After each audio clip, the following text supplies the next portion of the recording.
4 महीने बीते, बहू छज्जे में कपड़े सुखा रही थी, गैलरी में कपड़े सुखा। नीचे एक भिखारी आ गया, उसने आवाज लगाई, 3 जन्म से कुछ नहीं खाया है, भूखा हूं, भोजन दे दो। क्या बोला वो? कितने जन्म से? 3 जन्म से कुछ नहीं खाया है, भूखा हूं, भोजन दे दो। बहू कपड़े सुखा रही थी, उसकी आंख में आंसू भर गए। हमारा नियम है, हमारे ससुर का नियम है, दान नहीं कर सकते। अब बोलूं तो बोलूं क्या? छोटी बहू अपने पिता के संस्कारों को छोड़ ना पाई और ऊपर कपड़े फटकते फटकते, कपड़े को जब पानी से निचोड़ते हैं, निचोड़ कर सूखने डालते हैं, एक बार फटक देते हैं। फटकने का मतलब ये होता है कि पानी झड़ जाए इससे मतलब नहीं होता। फटकने का मतलब ये होता है उसमें जो सल है वो अच्छे हो। फटका, और फटकते समय तार पर गैलरी में कपड़ा डालती डालती बोली,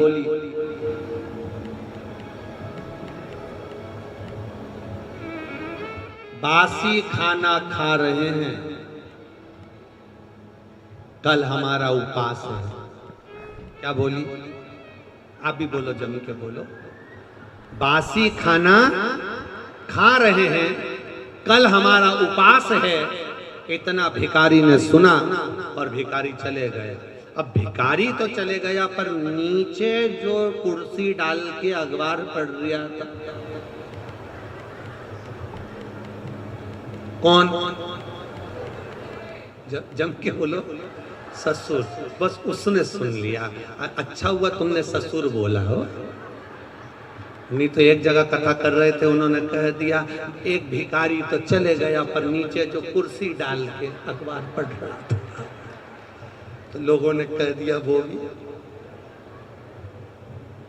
भोपाल के लोग, एक बात तो है, इस मामले में समझदार बहुत है।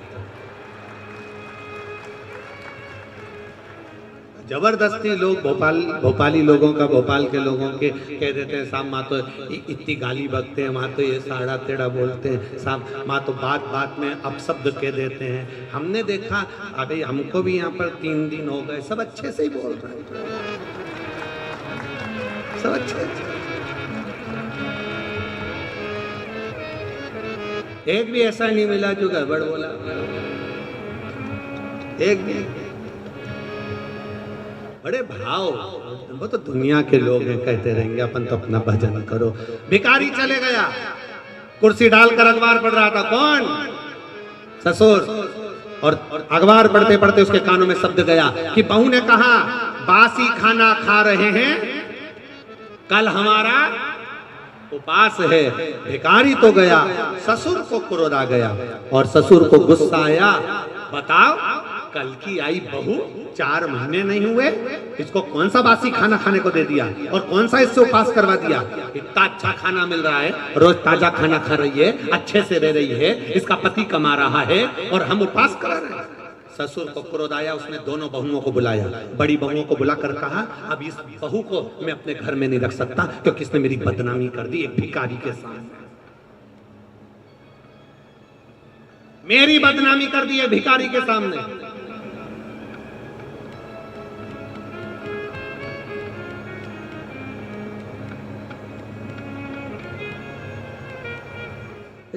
होता है, एक सास भी ऐसी थी, एक कथा में आता है, एक सास ऐसी थी, वो कभी दान नहीं करती, एक चीज नहीं, कुछ नहीं दान करती। और पड़ोसी के यहाँ बैठी थी और उसकी बहू बड़ी धर्मात्मा थी, वो पड़ोसन के यहाँ बैठी थी। भिखारी आया, भिक्षा मांगते मांगते इसके घर गया, बहू से कहा भिक्षाम देही। बहू ने तुरंत उठाकर एक कटोरी आटा भरकर उसको दे दिया। अब ये भिक्षा मांगते मांगते पड़ोसन के यहाँ गया, ये भी वहीं होटले पे बैठी थी सास में। इतने में तुरंत सास ने वहां पर आवाज लगाया भिक्षुक ने, माता भिक्षाम देही, तो पड़ोसन ने भी उसको भगा दिया। तो इसने जो यहाँ बैठी थी पड़ोसन, इसने पूछा क्यों वो तीसरे नंबर के घर पर गए थे क्या? हाँ। कुछ दिया क्या? हाँ। क्या दिया? 1 कटोरी आटा। इसमें इतने में भिखारी का हाथ पकड़कर बुढ़िया लेकर अपने घर गए और बहू को बुलाया। बहू, ए बहू। बहू आई। क्या है माँ? तूने भिखारी को 1 कटोरी आटा दिया? हाँ। किससे पूछ के दिया? किसी से नहीं, अपना घर है, दान करना चाहिए। इतने में सास को गुस्सा आया और भिखारी से कहा, भिक्षुक से कहा, तुमने मेरे घर से आटा लिया? हाँ। वापिस दो।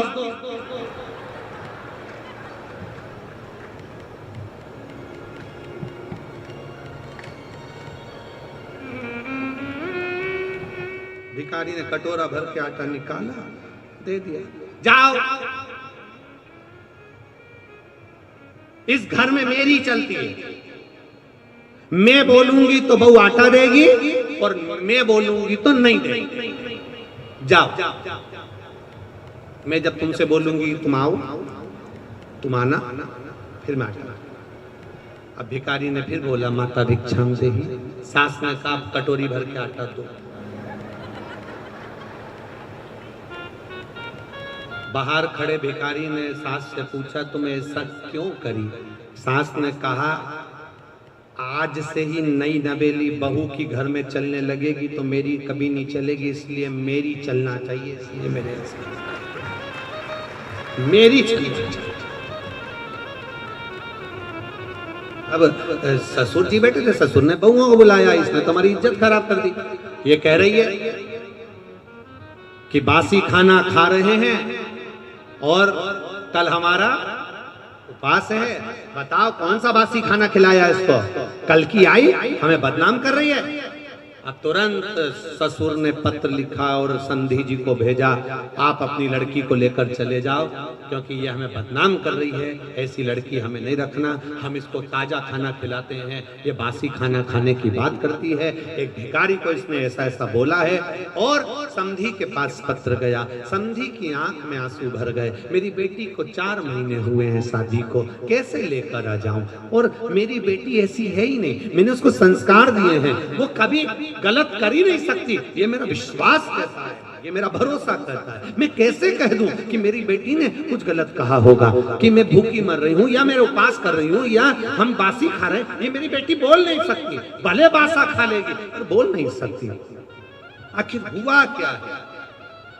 ससुर ने, समधी ने पंचायत बिठाई और पंचायत में बैठे हुए लोगों से कहा, क्या मेरी बेटी ऐसी है? नहीं, तुम्हारी बेटी तो संस्कारवान है, ऐसा बोल ही नहीं सकती। बुलाओ समधी को। और बुलाया सेठ जी को। बोलो सेठ जी, क्या बात है? सेठ जी ने कहा, ये खड़ी लड़की, ये खड़ी मेरी छोटी बहू, इसने भिखारी से कहा हम बासी खाना खा रहे हैं और कल हमारा उपास है। पूछो नहीं बोला क्या इसने? रोज ताजा खाती है, चाय बनाकर पीती है, दूध पीती है, गरम गरम भोजन करती है, फिर इसने कैसे कह दिया कि बासी खाना खा रहे हैं और कल हमारा उपास है? इतने में पंचायत ने बेटी से पूछा, बेटी बता कि बासी खाना खा रहे हैं, कल हमारा उपवास है, तूने भिखारी से सब क्यों कह दिया? बेटी कहती है, मेरे पापा कहते थे ये जो मकान दिख रहा है, जो ये दुकान दिख रही है, जो ये गाड़ी दिख रही है, ये हमने पूर्व में करा होगा, बासी है, पुराना करा था तो आज मिल गया, और अगर आज नहीं करेंगे तो कल भूखे मरना पड़ेगा, इसलिए उपवास करना पड़ेगा। ये बासी है, 50 लाख की गाड़ी में घूम रहे हो, समझ लेना पूर्व का हमारा पुण्य है। अच्छा भोजन कर रहे हो, समझ लेना पूर्व का हमारा पुण्य है। खूब धन है तुम्हारे पास में, समझ लेना पूर्व का हमारा पुण्य है। आज अपना राशि ठाठ है, ये पूर्व का पुण्य है। हमने पूर्व में कुछ अच्छा करा होगा, बासी खाना खा रहे हैं, पूर्व का करा था, आज हमें सुख मिल रहा है। और अगर आज हम दोनों हाथों से नहीं करेंगे तो कल 3 बत्ती चौराहे पर कटोरा लेकर भीख मांगते हुए भूखे मिलेंगे। पूर्व का कर्म है, आपको लोग सलाम ठोक रहे हैं, आपको लोग नमन कर रहे हैं, आपको लोग प्रणाम कर रहे हैं, आपको लोग दंडवत कर रहे हैं, आपको लोग नमन कर रहे हैं, आपकी लोग बात सुन रहे हैं, आपका जय जयकार हो रहा है, आप गाड़ी में घूम रहे हैं, 4-4 बंगले आपके पास में हैं, खूब अच्छा मकान, खूब अच्छी पत्नी, बच्चे, परिवार, कुटुंब, कबीला सब अच्छा मिला है। समझ लेना उस परमात्मा की कृपा है। दोनों हाथों से पुराने समय में करा था, इसलिए आज मिल गया। आज दोनों हाथों से करते हुए चलना, तो अगला जन्म जब मिले तो भगवान फिर टूटमान होकर देता चले, इसलिए दोनों हाथों से निपटाते चले। आज बासी खाना बोलो बोलो जम के खा रहे हैं। पति अच्छा मिला है, समझ लेना। अच्छा परिवार मिला है, समझ लेना। अच्छा घर मिला है, समझ लेना। सुनने को कथा मिल रही है, समझ लेना पूर्व में कुछ अच्छा करा होगा, आज मिल रहा है। पूर्व में अच्छा करा, आज मिल।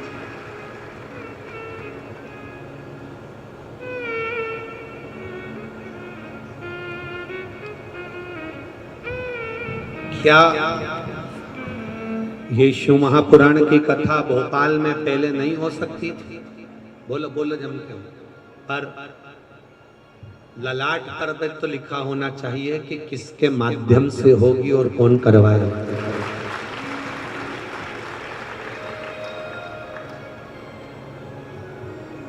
स्वर्गीय श्री कैलाश नारायण जी सारंग जी, जिनका पुण्य इतना प्रबल होगा,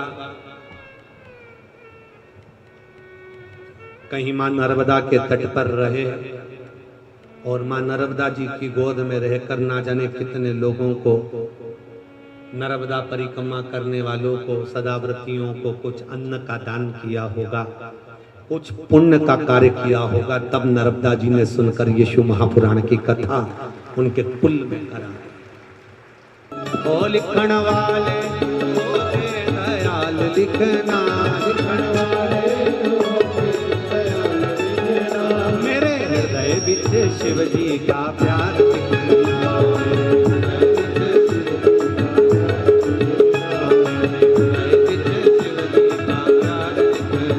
मेरे हृदय बिच शिव जी का प्यार।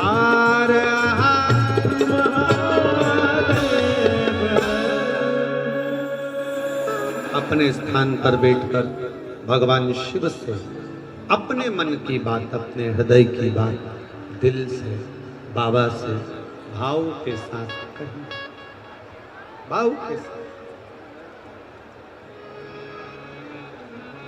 शिव महापुराण की कथा नहीं है, बाबा से अपने दिल की बात कहने का स्थान, स्थान जहां हम बाबा से अपने मन की बात कह सकते। आपको जहां जगह मिल जाया करे, जब हम बाबा से प्रार्थना करें ना भजन के बाद में, तो जहां जगह मिले वहां 5 मिनट बैठकर बाबा से दिल से जो कहोगे बाबा वो सुनेगा। आप दिल से कहो, बस उसको पुकार।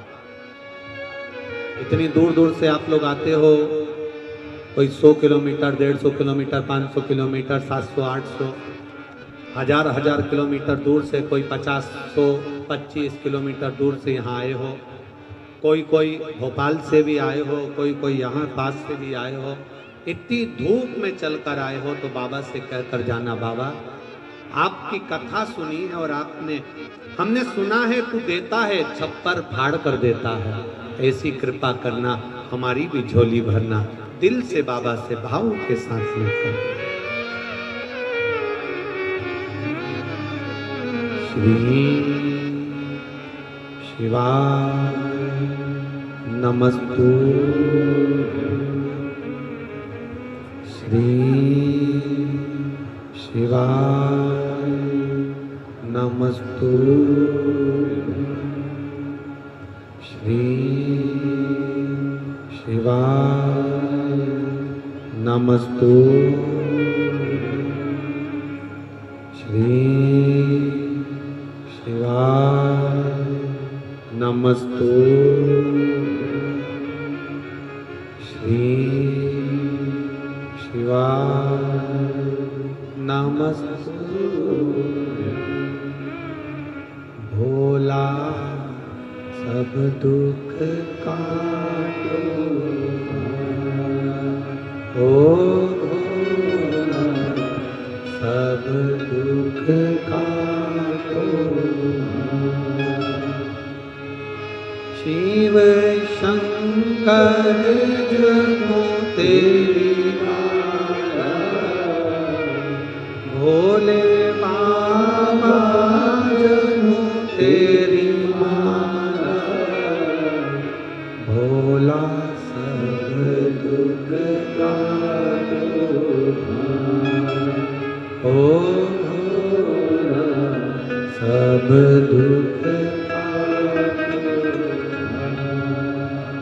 वेश मंगलकारी वेश मंगलकारी शमशान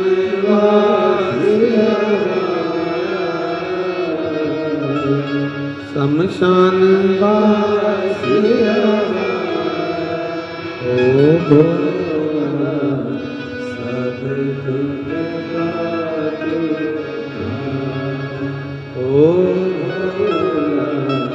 सब दुख शिव जी से भाव के साथ कहा हुआ वो सुनता, उसकी कृपा। पार्वती जी शिव जी से कहती हैं। एक बार देवादिदेव महादेव आनंद के साथ में विराजमान थे। पार्वती जी उनके नजदीक में आकर बैठ गई और मां पार्वती जब नजदीक में आकर बैठी तो पार्वती जी ने भगवान शंकर से कहा कि तारकासुर के संहार के लिए षडानंद कार्तिकेय का प्रागट्य हुआ है और तारकासुर मरेगा। पर तारकासुर तो आपका भजन करने वाला है। पहले भी कथा में कहा, आज फिर कहते हैं, शंकर भगवान का कोई दुश्मन नहीं। 33 कोटि देवी देवता में केवल एक देवादिदेव महादेव ऐसे हैं जिनका कोई दुश्मन नहीं। राक्षस भी उनका भजन करते हैं, असुर भी उनका भजन करते हैं, देवता भी उनका भजन करते हैं, गंधर्व भी उनका भजन करते हैं, अप्सराएं भी उनका भजन करती है, किन्नर भी उनका भजन करते हैं, पशु भी उनका भजन करते हैं, पक्षी भी उनका भजन करते हैं। संसार में रहने वाला प्रत्येक जलचर थलचर वायुचर जीव सब उनका भजन करते हैं। इसलिए उसका नाम पशुपति नाथ है। सब भजन करते हैं। इसलिए शंकर का कोई दुश्मन नहीं, मेरे देवादिदेव महादेव का कोई दुश्मन, कोई दुश्मन।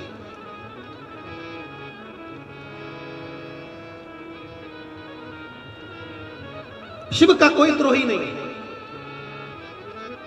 जो उसके दरवाजे पर आया उसने भर पल्ला झाड़ के नहीं, छप्पर फाड़ के दिया। देखो एक पत्र आया है,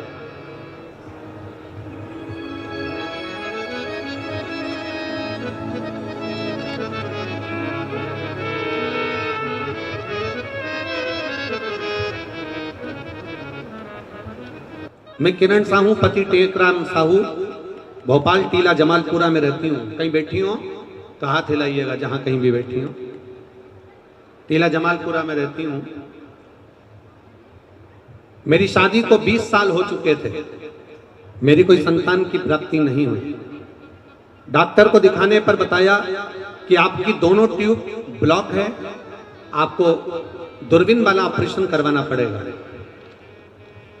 10 साल हमने संतान का इंतजार करा। 10 साल के बाद हमने ट्यूब का ऑपरेशन कराया। ट्यूब का ऑपरेशन कराते हुए 10 साल बीत गए, फिर भी हमारे यहाँ कोई संतान नहीं हुई। गुरुदेव 20 साल हो गए शादी को, पर औलाद का सुख नहीं था। हमारी पड़ोसन ने हमको कहा आप शिव जी के मंदिर जाया करो, एक लोटा जल चढ़ाया करो। हमने हमारी पड़ोसन से कहा, डॉक्टर के कहने पर हमने ऑपरेशन भी करवाया। दोनों ट्यूब खराब थी, इसके बाद भी 10 साल हो गए ऑपरेशन को, तो भी हमारे यहाँ औलाद नहीं है। आज हमारे यहाँ 20 साल हो गए, संतान नहीं, अब क्या भगवान सुनेगा? जब नहीं सुना तो अब क्या सुनेगा? पड़ोसन ने कहा एक बार विश्वास तो करो, वो सीहोर वाला महाराज है ना प्रदीप मिश्रा, वो कहता है लोटा भर जल चढ़ाने से सारी समस्या हल हो जाती है। 20 साल ही तो हुए हैं, कहाँ देरी हो गई? जल चढ़ाओ, पियो। हमने 1 लोटा जल चढ़ाकर पीना चालू करा। केवल 7 महीने हुए थे जल चढ़ाते चढ़ाते, और बाबा की कृपा से गर्भ ठहर गया। और बाबा की करुणा ऐसी हुई कि 21 अप्रैल को मालूम पड़ा कि गर्भ ठहरा, और बाबा की कृपा से ऐसी कृपा हुई बाबा कि 2023 में 17 अक्टूबर के दिन मेरे घर में 20 साल के बाद संतान ने जन्म लिया है। गुरुदेव बस एक तमन्ना लेकर व्यासपीठ के सामने आए हैं। हमारे बच्चे 8 महीने का हो गया है। आप बच्चा 8 महीने का हो गया है, आप हमारे बच्चे को एक बार व्यासपीठ की धोख लगवा देंगे? अगर कहीं बैठी हो तो हम मना नहीं है हमारी तरफ से। कहीं बैठी हो अपने बच्चे को लेकर तो अवश्य कार्यकर्ता यहाँ तक लेकर आएगा, कोई दिक्कत वाली बात नहीं है। अगर आप यहाँ बैठे हो पंडाल में, किसी भी पंडाल में है, यहाँ पर कहाँ बैठे? हाँ लिया जरा बच्चे को, लिया।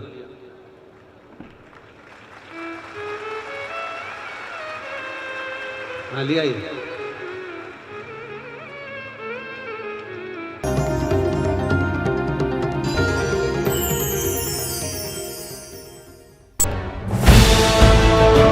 डुगी बजाकर गलियों में करा रहे